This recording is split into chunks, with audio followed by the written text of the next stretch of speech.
Hi, I'm James, and today I'm at the RAF Museum in Hendon.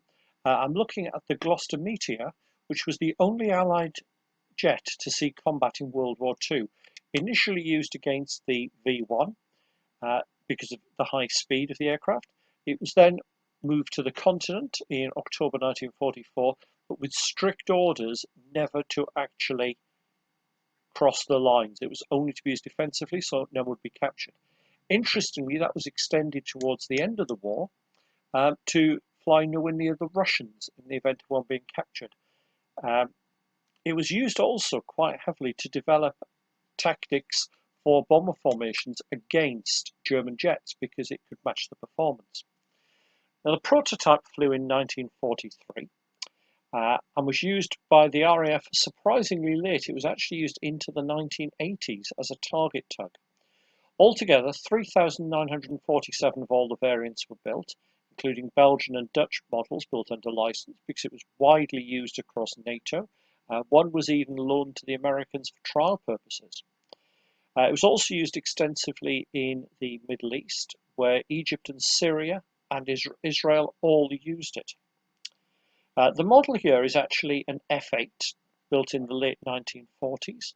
It's armed with four 20mm Hispano Mark V cannons and can carry up to 16 rockets and two 1,000-pound bombs.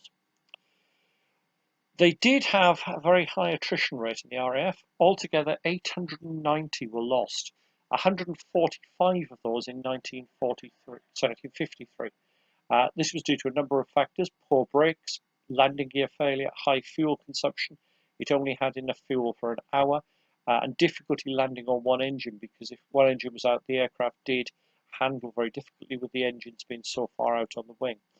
It was also very difficult to bail out of, and as a result, the F8s actually started fitting ejection seats. And two of them are actually still in use for that. There's two T7 F8 hybrids still being used by Martin Baker as ejection test aircraft. The F8 had a new tail because it was found that the tail was heavy after the ammunition had been expired. You can imagine using a 420mm cannon, the ammunition weighed a fair bit. They also extended the airframe by 30 degrees, giving more space for fuel tanks, abraded the engines, and created the blown teardrop canopy. One version was actually developed with a prone pilot, although that isn't this one. It's not made a lot of appearances in film. The only two I've been able to find as they appeared in an episode of Wonder Woman and The Prisoner. But it was a lovely aircraft. It's the first Allied jet, and a real nice treat to be able to see one. Hopefully you've enjoyed the video. If you have, please click on the like button below so that I know what people like and I know what to make more of. Alternatively, if you've enjoyed it and think you'd like to see more, please click on the subscribe button. That way you get notified by YouTube whenever I bring out a new video. And you never know, there might be something in there that you hadn't considered, because I do cover a variety of things on the channel. And finally, if you have a little bit of cash going, I now have a Patreon account. I'm always looking for patrons, because at the end of the day, let's be perfectly honest, it's a good way for me to get a little bit of money that will use to buy review items or to travel to museums and so on.